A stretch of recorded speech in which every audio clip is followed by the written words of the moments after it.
Gibb Morrison Center. Oh, yes.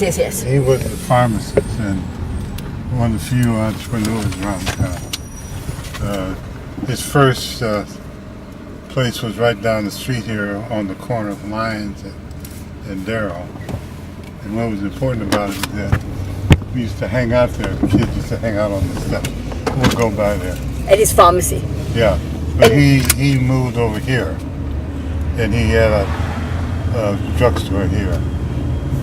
And when you used to hang out there, was it to get sodas and? Yeah, just to sit and talk. The bad kids were the ones that smoked cigarettes. Seriously. Yeah. Were you one of those? No, I didn't smoke cigarettes. I was a big time athlete. Right. And only drank. I didn't smoke. But I didn't do that during the football season. Anyway, this was the borderline. Black folks live on this side. The first guy to move on the other side of Church Street was Doc Morrison. He bought a house on over there on the other side of the high school, and that sort of broke the barrier. Can't remember what year it was, but so Doc Morrison broke the barrier. Yeah, William Morrison. I'm a little vague about when black folks moved north of Church Street down here, but if I can recall correctly, there were no blacks on this side of the street that were on this side of the street. It was just that defined. And if you follow the Fifth Ward original lines really confined the black community, defined the black community. So this was the eastern edge of the black community, the McCormick Boulevard. And when we were kids, canal banks didn't have trees then, so we used to put on the canal banks. We were big at stealing apples and things like that. There was a guy further down this road here that had an apple tree, great, 2 or 3 of them. So we used to, raid his orchard. And this is you would come into the white side of Evanston to do that. Yeah, this is the border, the canal bank. And the canal, and we would go across the street. I'm not sure, but the belief was that they would shoot at us. And in fact, I do believe, but I just can't remember exactly. So we would run, when we see the guy, we'd run across the street and dive over the canal bank. And was it a scary thing to cross over McCormick into the side of Evanston? Well, it wasn't scary, but it was kind of bravado, daring. Yeah. This is where this area he used to have his orchard.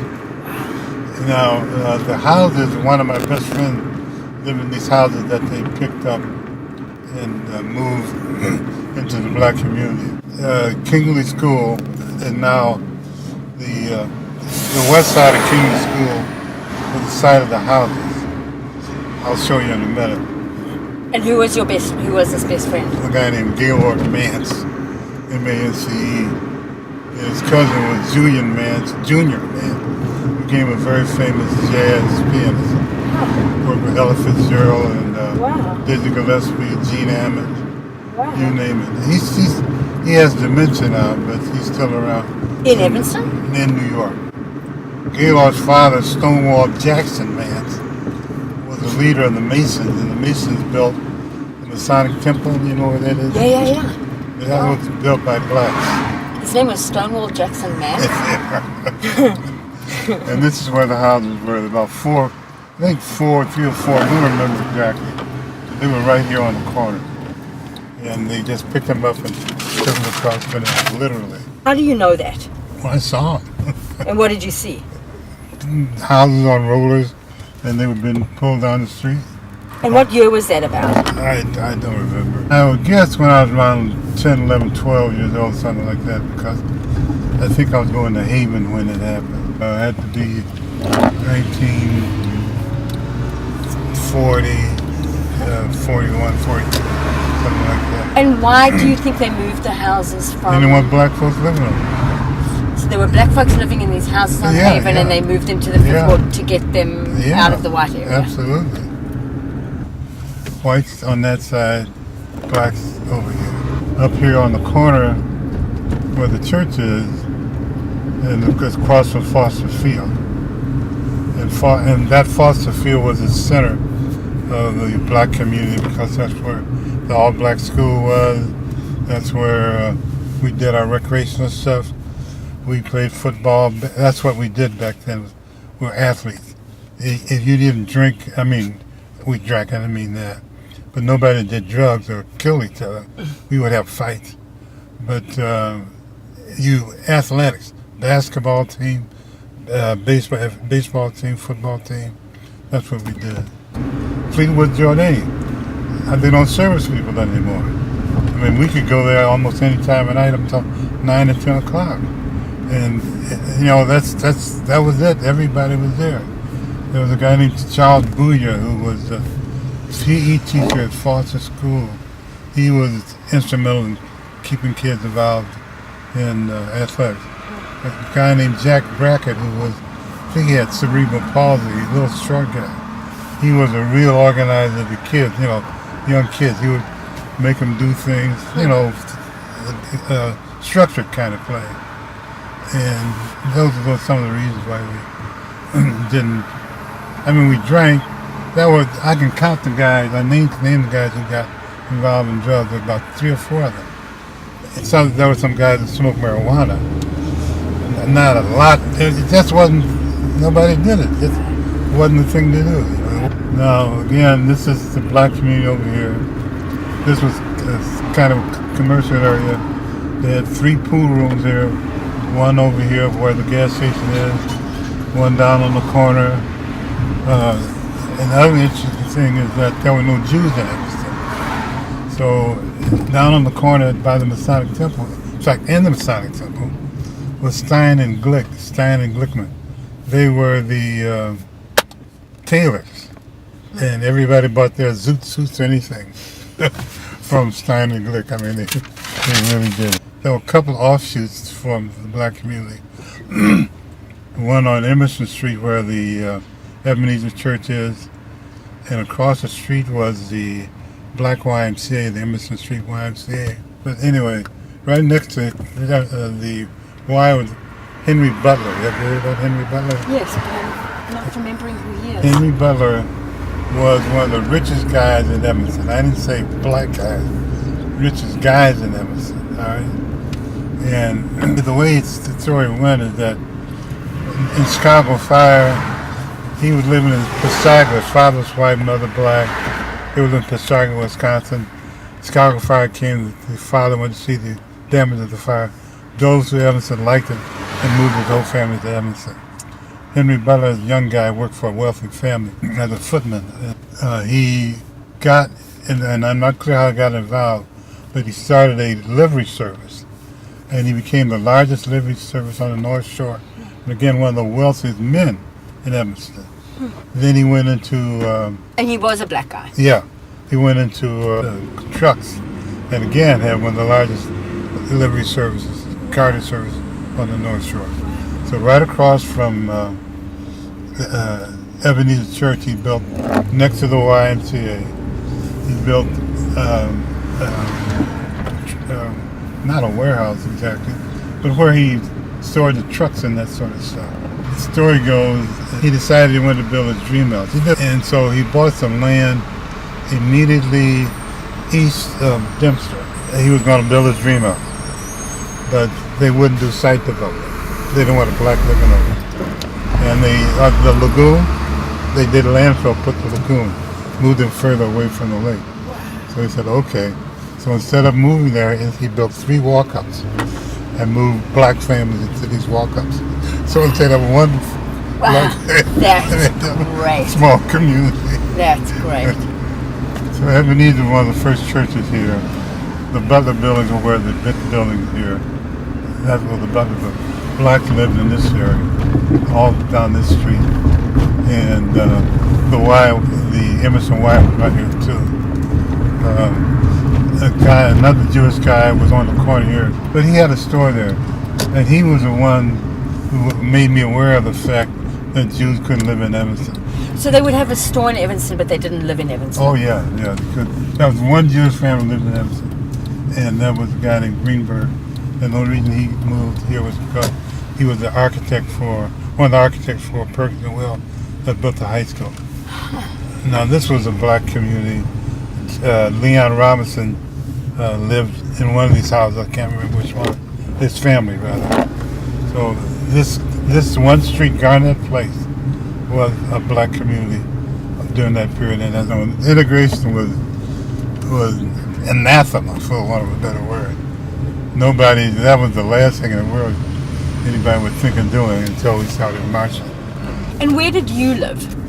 Where did you grow up? Well, I grew up on Dodge Avenue, 1930 Dodge, and that's where we first moved. That was my great aunt's house, and I grew up with my 5 cousins and boys. Then my great aunt's sons, Bryson's was the name. My 2 sisters, and my grandmother, who worked for a wealthy family in Winnetka, spent a week in Winnetka and would come down for the weekend. My uncle, who was a World War I veteran, who was eccentric. In fact, what he did is that you see these Hispanic guys driving these trucks, picking up junk in the alley. He didn't have a truck; he had a hand cart, and he'd pick up rags and iron and so forth and paper and sell them to the guy. And then every weekend he'd go downtown and drink and come back home. But the other thing that was fascinating is that he talked to himself. So, now you see people talk to themselves, but they're on the phone. But then he would talk, he had a phone right to God. This is my great uncle, right? Uncle Lucian. Lucian. Yeah. My father, Elizabeth Hill's father, you heard of Dr. Hill, right? Yes. Her father was a friend of my father. Our father worked for Patton. Patton was one of the guys that started in the field. That's why they got Patton Gym over here. That's named after him. Wow. And my Mr. Hill, he told my father about a job with a guy named Bridges, who's one of the managers for Inland Steel. So we moved over at 570 Millburn. And when I was around 7, I was in 2nd grade. I went to 2nd grade. We had a house, 20 plus rooms. We lived in a coach house, 4-car garage, 7-room coach house. We had a greenhouse east of the coach house, private beach, a garden, big old garden. And who was the guy who lived in this house? George Bridges was. Oh, George Bridges, right. Was the name of the guy. Did he have a family and children and? Yeah, I don't remember their names or anything, but yes, he did. And you were living there because your dad worked as a chauffeur, as a gardener, handyman. He did it all. He was quite a guy. High mechanical aptitude. And what did your mom do? She was the manager of a grocery store, Watkins grocery store. The value to me was that it made me realize there was no big deal having a big house. So I never wanted to worry about, can I get a big house? I knew what a big house was. Right. And the other thing too was I realized that living large wasn't all that cut out to me. Right. Was it strange that you, as a black family, was living on Melbourne? More than strange. It was unheard of. And the problem was, we were supposed to go to Orange School, and we lived in back of the waterworks. There's a reservoir there now. So you were saying that you were supposed to go to Orrington? Yeah, let me show you what Orrington is. Show you what they did to us. Which was a 7-year-old kid, I guess it was. Made a huge difference in my entire life. This is walking to Orrington School, right? Yeah. Now, we turn 1 block this way. Of course, this is white neighborhood, as I said. Yeah, oh yeah. So here's the school, right? Okay. Orrington School. Yeah. 3 blocks, right? Got it. They wouldn't let us go there. We had to go to Noy School. My father tried to enroll us. They turned him down. But Mr. Bridges tried also. And they turned him down. Wow. And at that time, there were no expressways. So Sheridan Road and Sherman were heavily traveled streets. So instead of going to Orrington, on a 3-block walk, he had to go to Noyes School. And Noyes was integrated across. Noise was integrated. Yeah. So we started here, Okay, right? yeah. And we'd have to walk, we have to cross the street. In fact, my youngest sister, she wasn't run over by a car, she ran into a car. she was always kind of her own person. So she wouldn't keep up with my sister was older than I. And so when we crossed the street, she ran to catch us and ran into this car, scared the poor woman driver to death. So we had to walk past the tennis courts. I hope I can get through. So yeah, you're walking. Yeah. And what was here at the time? Same thing. Yeah, these buildings. And tennis courts on that side. And this is where Pat and Jim used to be here. And now it's the... And why couldn't you go to Orrington if Noise was integrated? There were certain schools that were integrated. Foster was all black, Noise was integrated, and then Orrington was only white. Yeah, and Dewey was integrated. Yeah. And that was it. Oh, I'm sorry. The two junior schools, Nichols and Haven, only they didn't have shoot school then. Nichols and Haven were integrated. And of course the high school, everybody went to the same high school. And so when your dad told you guys that you couldn't go to Orrington, what did it mean to you? What did you think about? The first thing, we would be walking to Noise, and we passed white kids going to Orrington. So my first thought, if I was white, I wouldn't have to do this. And then I began to think, I said, no, we got Joe Lewis, we got Marion Anderson, we got Paul Roten. They don't know who we are. And I'm going to teach them who we are. I've been doing it ever since. Is that really, that's when it started? That's when it started, right? You reacted to it in an empowering way rather than a defeatist way. That's right, instead of being depressed, on the contrary. Were you angry? Oh man, yeah, I was angry. I played football, so that took out a lot of my aggression. And as an athlete, so that's a real outlet. Now we are getting near Noise School. So how long would it take you guys to walk? You were young. I don't remember. I mean, this is far. I didn't realize this was a school. Had a great principal too. He was a really extraordinary guy. In what way? Oh, he, field trips were unheard of then. He would take us on field trips. Wow. He would make sure that we were integrated. He didn't cater to the black kids, but he made sure that we were involved as, you heard of crossing guards, right? Yeah. Back then they had junior cops. The kids who would have these white belts, and they would help the other kids across the street. And he took us to the Field Museum, the Museum of Science and Industry, Wow. to the stockyards. I mean, he was really a great guy. Phil Jacobson. So we're still in the white neighborhood, so be careful. And most of my friends lived over here in the black community. So they didn't have the same experience that I had.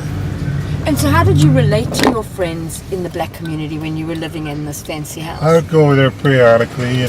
Did your friends ask you lots of questions about what it was like to live in this big house with a private beach? No, they would come over there. They'd ride their bikes over there, and that first hill was like they'd ride up the hill and ride down the hill into the alleyway, into the driveway, and all that sort of stuff. And nobody minded that they were coming over? No, not at all. No problem. And did it feel very much like a village, a community? Was it a tight-knit? Yeah, it was like an extended family. Everybody knew everybody. Everybody, if you got out of line, somebody would tell your mother or straighten you out. And it was really very, very close. Everybody knew everybody. It was just impossible not to know who was whose cousin, brother, sister, whatever. Do you think it was like that in the white community back then? No. It sounds very different. No, it's very, You had the area where we were near Arlington School as a kind of enclave that a lot of the Northwestern folks lived. We immediately west of there near Skokie, that was a different group of folk. South Evanston, Southeast Evanston was a different group. So they really had very little connection to organizations and politics. Right, I mean, they were also much more spread out. They had the whole of Evanston More to spread out in, and you were put in one area. Yeah, and then the other thing is that a large Polish population that lived north of Robert Crown. And that was another large group. They were working class folk, because we had 2 or 3 factories in town that a lot of working class people, worked at. And there was one guy that lived here named Eddie Buckowicki. And Eddie Buckowicki was the only white kid at Foster School. Polish guy? Yeah, be a good athlete. Did you ever see Dino Robinson's book on the YMCA? Yeah. You'll find a picture of a basketball team on there with one white kid, and that's Eddie Buckowicki. And there were 3 movie houses: the Varsity, the Valencia, the Coronet, the Stadium, the downtown, the Valencia and the Varsity. The Varsity is down here, where Panera Bread is. Right. That immediately north of that was the Varsity Theater. So Varsity, Valencia, and Stadium. The Stadium was on Central Street. The Coronet was on Chicago and Main. But the point I'm trying to make is that at the Varsity, they wouldn't let blacks sit on the first floor. We had to protest to get, we had to sit in the balcony. Valencia never had that policy. But in the 40s, in fact exactly 45, we started a chapter of the CORE, Committee for Racial Equality. What the hell is it? It started the sit-in movement, shall I say. Jim Farmer went to the University of Chicago. I went to a meeting in Chicago with him and a physician whose name I can't recall, who was sort of like his office was where we met. And they started with CORE, and they would do sit-ins. I don't recall what they did in Chicago, but in Evanston, there was a place called Cooley's Cupboard that wouldn't serve black. So we sat in the Cooley's Cupboard until they finally, decided to serve us. Wow. And then there was one called Robin Hood's Barn over there on Howard near the Ridge. There's a physician's office there now. We sat in there, and they most of these caved in quickly. And how old were you when you were doing these sit-ins? About 15. The Dominion Room was, where the fishermen's place used to be? Yeah. That was called the Dominion Room at the time. What was that? That was a restaurant that was more upper class, and we never were able to break them down to serve black folks. But we sat in there too. The housing marches started in Emerson in the 60s. They were led by a woman named Alderman Mames Spencer. And as a result of that, the restrictive covenants that the whites had against Jews were broken, so Jews started moving in. And what about black? The covenant against blacks? Well, that happened too. That's when they started moving outside of the restricted community. These are butlers? Yeah, these are butlers building. 1, 2, 3. And that's when he did his thing. That's amazing. And when you drive around Evanston and you show me all these things, what does it feel like? You don't have an emotional response to it? No, I've been, remember now. Because you've been here all this time. Yeah, it's looking like a scar on my, scar is there. I know how it got there. It's just a scar. You don't feel a sadness for the loss of that community? I don't feel any emotional thing about it. We fought a good fight. We did what we were supposed to do. The problem is not emotional. The problem is economic. I'm basically a Marxist. I'm not a classic Marxist. The problem with Marxism and capitalism is that there always is a controlling group that tends to become The oligarchs. elitist. Of course, in U.S. they are racist too. So that's always a problem with this whole thing. So where are we now? We are at Asbury and Greenleaf. Talk about the economics Now you're talking about then. now and then. Well, then you had, like here, up here on where the Valley store, that was Clayton Marks. They were made tubing and pipe. And it was a huge hire of folks. That whole industrial area, we had Evanstonian.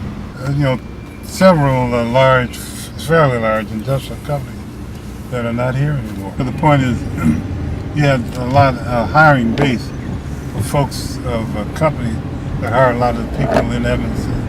In fact, my great story is that this was Clayton and Marks, and I worked there when I was in high school.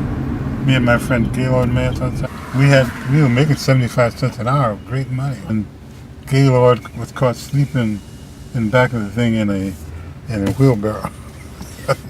Got fired. Oh no! Oh, that was tragic. I know that there's been like about 3,000 African Americans from Evanston have left Evanston in the last 10 years, I think. Housing and economic, mostly housing. One of the things they did, it was zoning to keep blacks in the same area. They would have R5, R6, and everywhere else R1, R2. So this is some of the houses. A guy named Martin Bow, the Bow family, B-O-U-G-H lived there. A guy named Ike Brown. Martin Brown and Ike Brown were we had a great jazz group, and Martin was a tenor player, and Ike was a bass player. And what did you play? I sang in the chorus, but Martin later started working for the American Library Association, and he was head of the photocopying department, and he started counterfeiting money, and so that ended his career.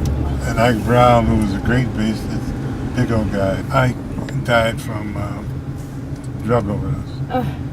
At a young age? Yeah. So there were people doing drugs. Yeah.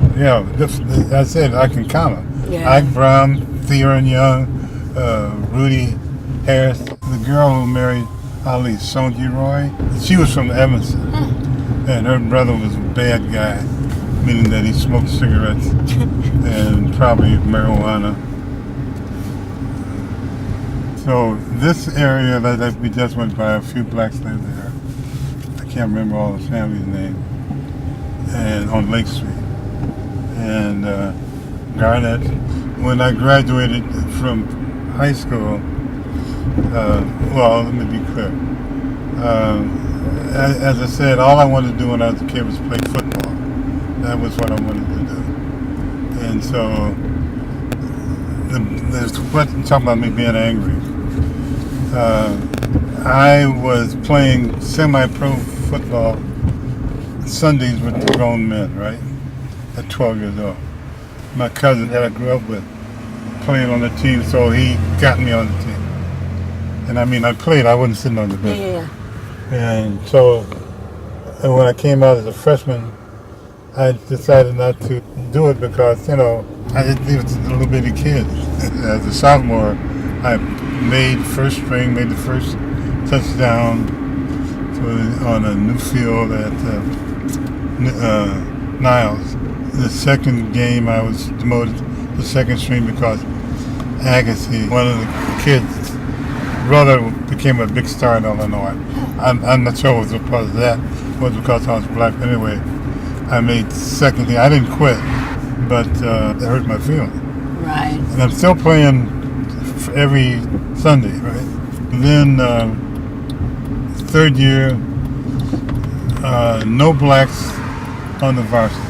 All of us on the junior varsity. We had an undefeated season. were only scored upon one time.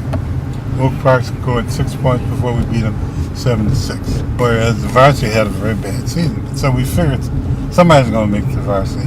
No blacks on the varsity the senior year. We had the same kind of season with one exception. New Trier scored 21 points before we beat them. The varsity had another bad season. So we figured the tradition was that the seniors on the junior varsity can sit on the bench for the last 2 games of the varsity season because, it was just tradition. And their season was longer. They wouldn't let us sit on the bench. So I was mad as hell. I mean, I was really angry. And I'm still playing semi-pro football. So when I left the high school, I was mad. I was just totally angry. And although I was in the upper whatever percent of the class, I could have went to any school I wanted to. I didn't want to go to any white school. I didn't want to go to any large black school and get involved in the in-group, out-group stuff. I went to Payne College, which was my church school, 600 students, CME school in Augusta, Georgia. And it was the best move ever made because although it was a small school, they played in a league that was fairly high class. Anyway, I made first string. I made all conference. I got some big trophy for being the best all-around athlete, all that sort of stuff. So it got my self-esteem back. It made me realize it wasn't me, it was them. And the other thing it did for me, it taught me, because then you had signs black, white, color. I learned the thing about the South is that they're not subtle. Right. And they're very direct about what you're supposed to do and what you're not supposed to do. And whereas in the North,